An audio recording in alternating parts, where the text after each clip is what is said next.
एक घटना है। श्री मलुकदास जी महाराज कड़ा ग्राम में विराज रहे थे, जब उनकी जन्मभूमि।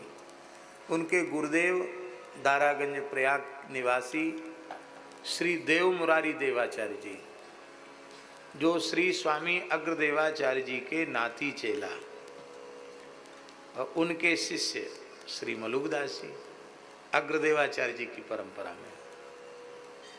तो श्री देव मुरारी देवाचार्य जी ने मलुकदास जी को कहा था कि तुम अपनी जन्मभूमि पर ही विरक्त तो उनको बना दिया था, चतुर्थाश्रमी विरक्त होकर साधु सन्यासी होकर अपनी जन्मभूमि पर ही ठाकुर सेवा, गौ सेवा, संत सेवा करो। और जब भारतवर्ष के कोने कोने के संत आकर हमारे पास तुम्हारी साधु सेवा की प्रशंसा करने लग जाएंगे, तब कभी भी हम आएंगे तुम्हारे पास, हम स्वयं चल कर आएंगे। आप इसी प्रतीक्षा में वहाँ गौ, ब्राह्मण और संतों की सेवा में आप लगे रहे। श्री मलुकदास जी की संत सेवा तो अद्भुत थी ही। उनके चरित्र में गुरुजी आता है कि भूखे कुकुर हु जो आवें, क्षुधावंत है तिन्हि अघवावें। हजारों कुत्ते इकट्ठे हो जाते तो उनको भी भगवत भाव से वंदन करके उनको भी आप पत्तल परोस कर जिमाते थे। प्राणी मात्र में भगवान का दर्शन करते हुए उनकी सेवा करना। उनके चरित्र में आता है, हिंदू तुरक की विधवा जितनी, भोजन छाजन पावे तितनी। ये भी भेद नहीं कि ये अमुक धर्म का है, अमुक है। विधवाओं स्त्रियों को वस्त्र और अन्न की व्यवस्था,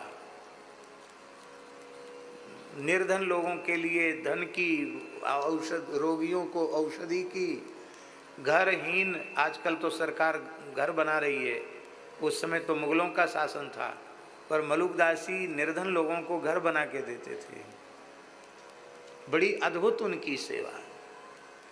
विचारकों ने ये कहा है कि जहाँ उनका साहित्य सृजन एक बहुत बड़ा योगदान है, वहाँ उनकी सेवा ऐसी अद्भुत है कि उन श्री मलुकदास जी की सेवा के जैसा उदाहरण अन्यत्र मिलना अत्यंत दुर्लभ है। ऐसा है, अद्भुत उनका जीवन चरित्र है। लोगों ने पूछा उनसे, माने इतनी अन्न धन की व्यवस्था कैसे होती है? तो श्री मलुकदास जी ने कहा, मोदी सब संसार साहिब मेरे राम, जा पर चीची उतरे सोई खर्चे दाम।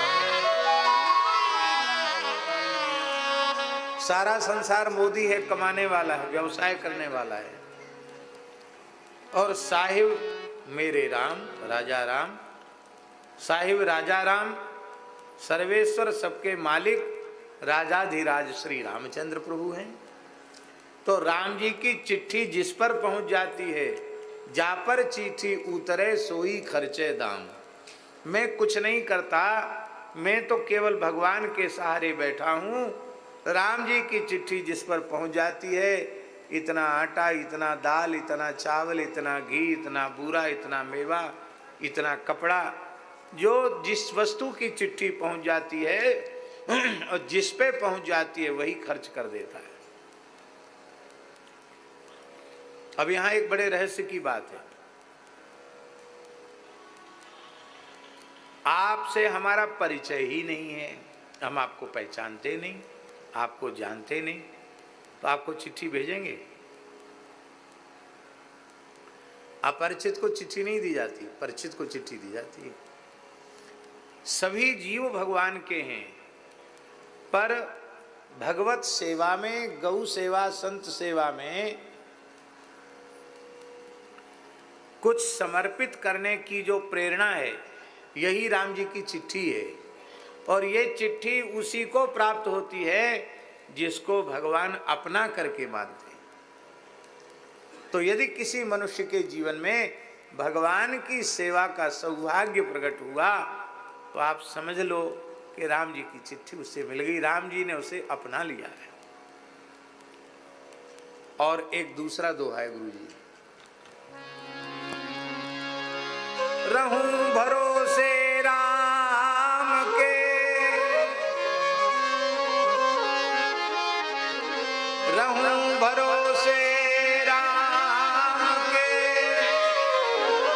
बन जय कबहु न जाऊं। कमाने का कोई उद्यम नहीं करता, बन जय कबहु न जाऊं, दास मलू का यूं कहे, हरि बिड़वे में खाऊं। कहते हमारा राम जी से समझौता हो गया है। क्या समझौता हो गया? बोले हमारा राम जी से यही समझौता हो गया,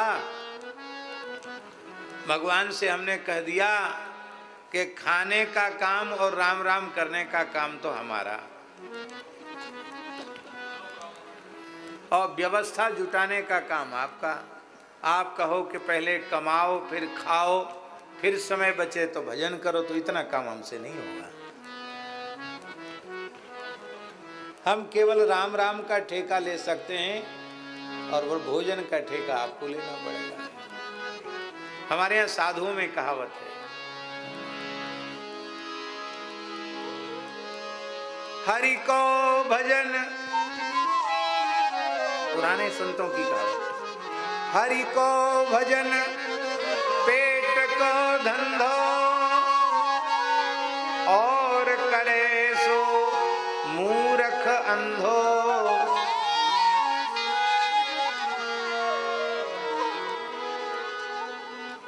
सब कमाने में ही तो परेशान है। बोले ये सब समय चला जाता है इसमें कमाने में, इसलिए अनन्यास चिंतयन्तो माम ये जनाः पर्युपासते तेषां नित्याभियुक्तानां योगक्षेमं वहाम्यहम्। इसका प्रत्यक्ष अनुभव करके, इसे चरितार्थ करके श्री मलुकदास जी ने लिखा है। और गुरुजी एक और विशेष बात, आज जो आ गया चरणों में द्रव्य, उसको आज सूर्यास्त होने के पहले पहले समाप्त कर देना, दूसरे दिन के लिए कुछ भी शेष न रखना। रोज नई व्यवस्था। जब अकबर ने सुना कि कमाते कुछ नहीं है और रिद्धि सिद्धि का कोई पारावार नहीं है, तो आखिर परीक्षा करें कि धन के प्रति लोभ तो प्रायः मनुष्य में होता है। कैसा फकीर है कि जो आवे उसी को लुटा देता है।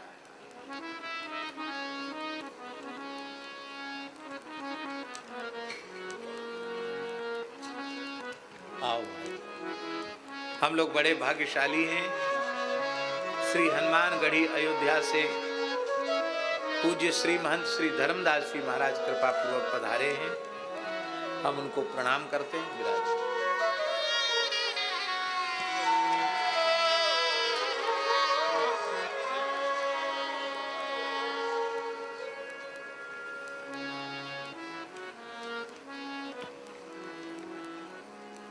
तो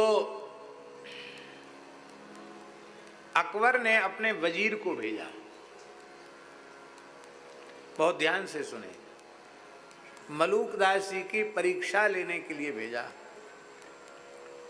तो मोतियों में बसरा का मोती सबसे मूल्यवान माना जाता है,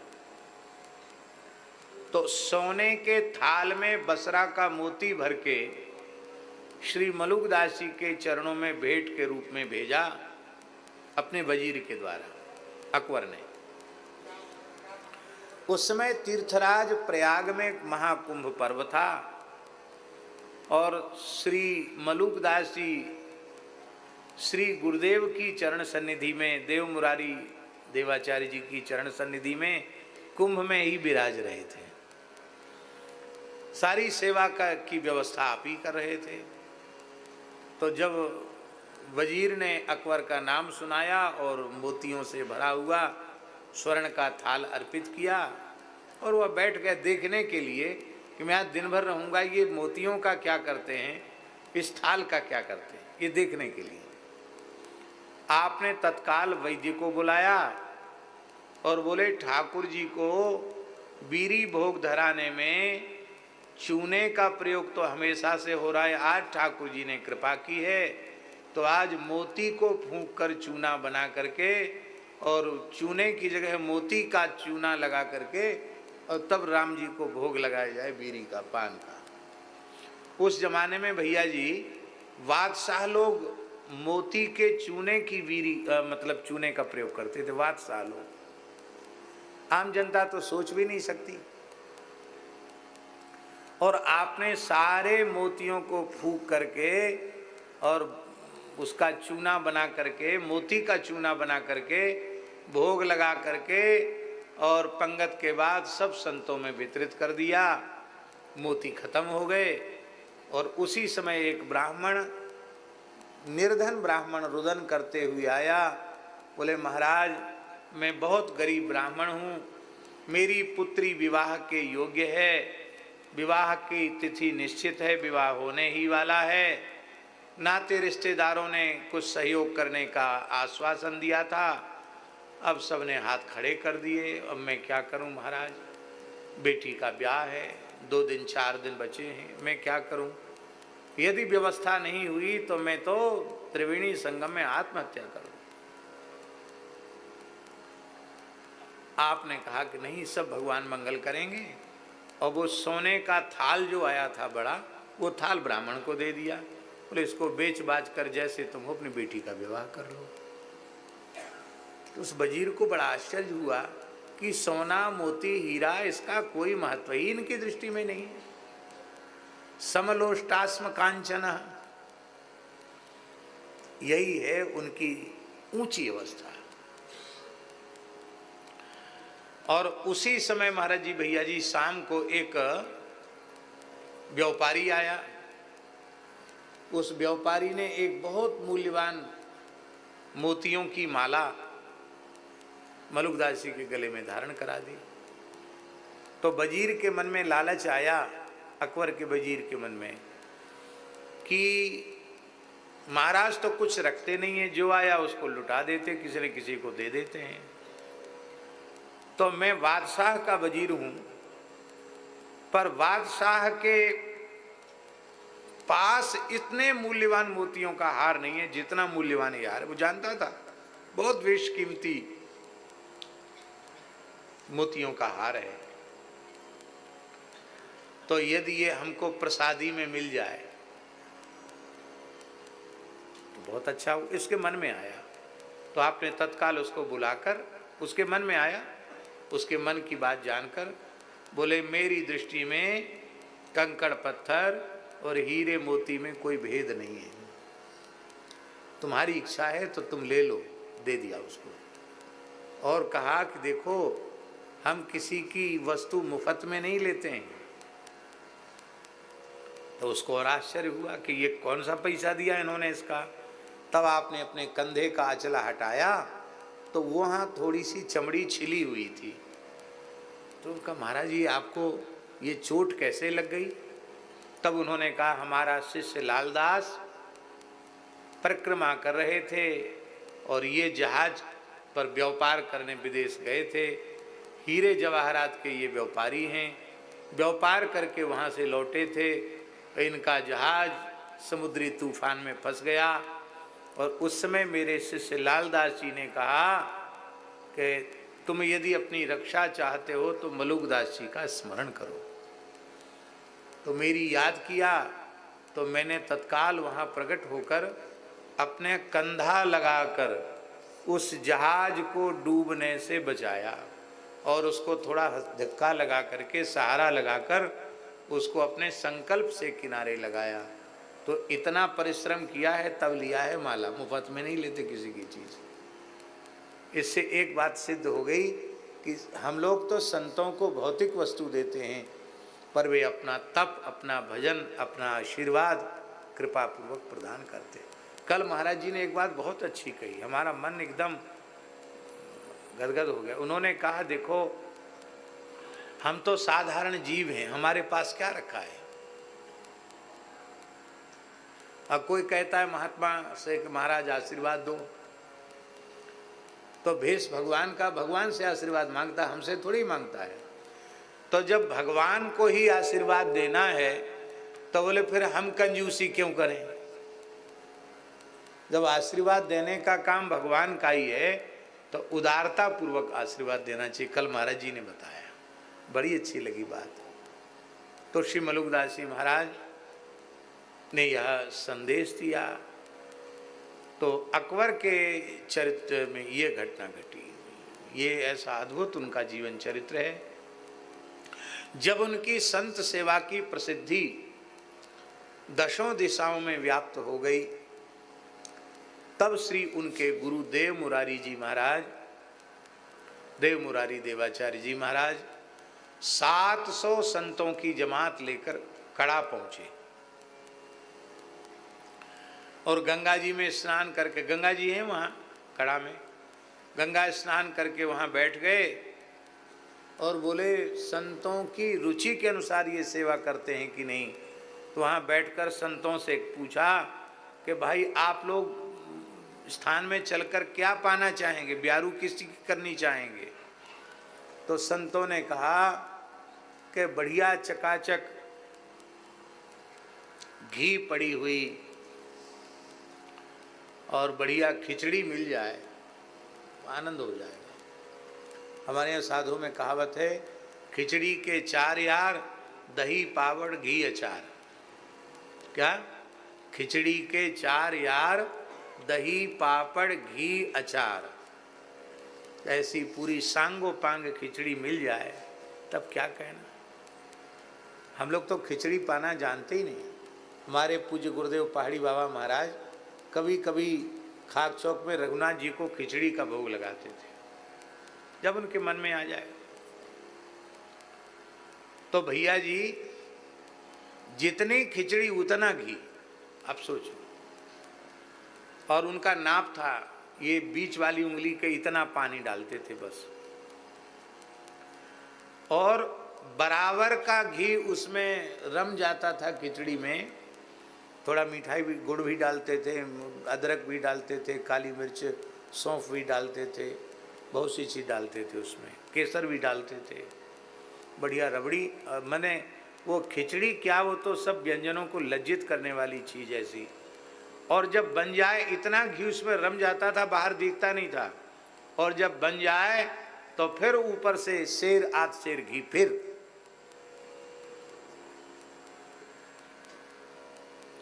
बढ़िया अधोटा दूध का जमाया हुआ दही पापड़। महाराज खिचड़ी को देख के लोग कहते थे हम भंडारे में नहीं जाएंगे, हम तो यही खिचड़ी पाए। जाओ जाओ जाओ, चिट्ठी में जाओ, भंडारे में जाओ। ये तो बोले राम जी को आज खिचड़ी भोग लगेगी। और कई बार कहते हम लोगों से, गंगादास ये लोग सब भी रसोई में सेवा करते थे। कभी कभी देखो भला, हमारी देखा देखी रोज ऐसी खिचड़ी मत बनाना, हाँ नहीं तो तुम्हारे जैसे लोगों ने कितने स्थान उजाड़ दिए, ये भी कहते थे। ये रईसों की खिचड़ी है, ये कंगलों की नहीं है।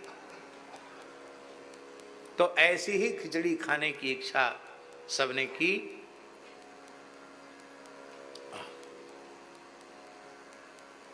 श्री राधा वल्लभ लाल की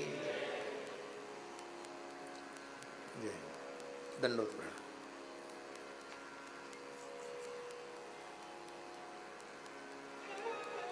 है हाँ ठीक।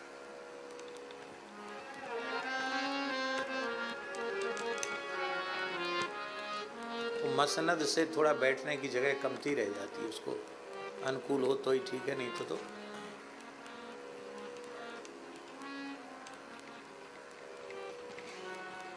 इससे बाधा तो नहीं हो रही है सामने जो।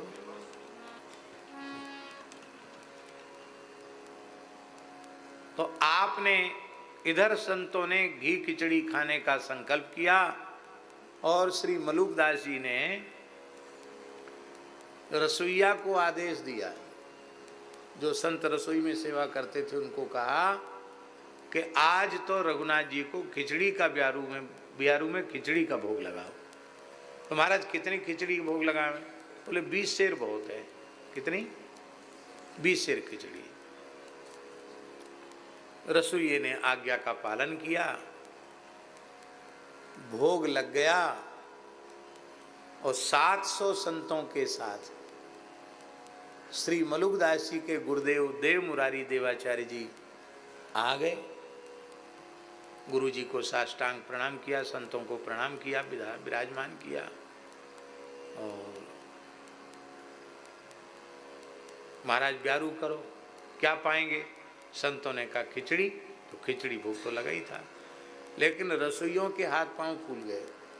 700 साधु की जमात है और खिचड़ी कुल 20 सेर है, तो 20 सेर खिचड़ी में 700 साधु कैसे जीमेंगे? एक से एक सिद्ध हैं, पता नहीं कौन कितनी खा जाए संकल्प करके।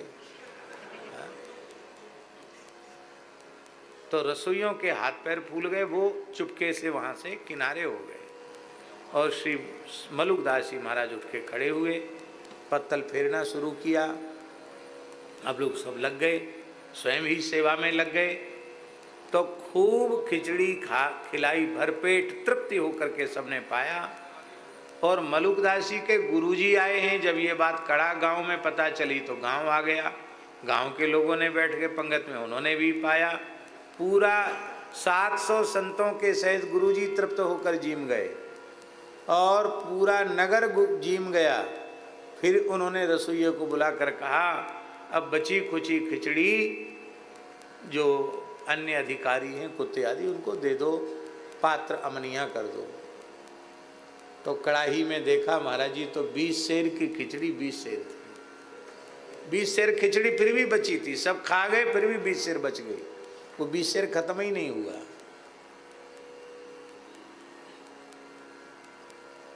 गुरुजी ने हृदय से लगाया और हृदय से लगा करके, कैसा चरित्र में लिखा है, उनके माथे पर पाग बांधी और कहा अब आप वैष्णव परंपरा के आचार्य हो गए।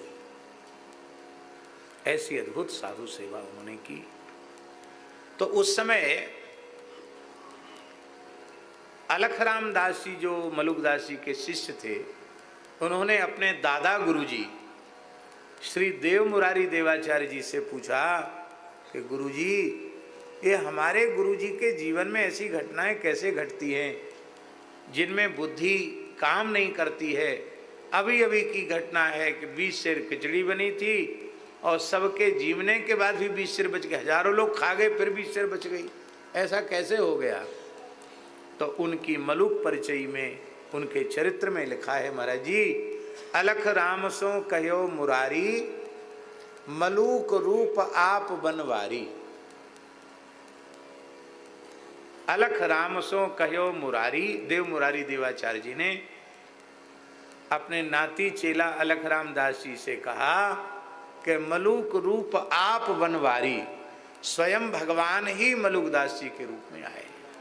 आचार्यम माम विजानिया। और जैसे श्रीमन महाप्रभु जी जगन्नाथ जी में समाहित हुए, ऐसी इनके जीवन चरित्र में है कि आप जगन्नाथपुरी में पहुँचे और जगन्नाथ मंदिर में सबने जगन्नाथ जी के गर्भगृह में, जगन्नाथ जी के गर्भगृह में जगन्नाथ जी में अंतर्धान होते हुए देखा। आज भी जगन्नाथ जी का जल जहाँ से जाता है उस पनाले में मलुकदास जी का निवास है। और जगन्नाथ जी से कहा, आपके पाते समय जो आपके अधर से नीचे गिर जाए उस पर मेरा अधिकार है। तो रत्न वेदी पर जो प्रसाद गिर जाता है उसको आज भी मलुकदास जी के नाम से रखा जाता है। हाँ से ऐसा अद्भुत उनका जीवन चरित्र है। बस एक छप्पे कह करके, मन तो आज केवल छप्पे का था लेकिन एक चरित्र आ गया, ठीक है। इसी भाव को लेकर दास के मन में प्रेरणा हुई तो हमने कुछ पंक्तियां लिखी। बनमाली जगदीश प्रभु, धरि मलूक बपु अवतरे,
करत जगहित के कार।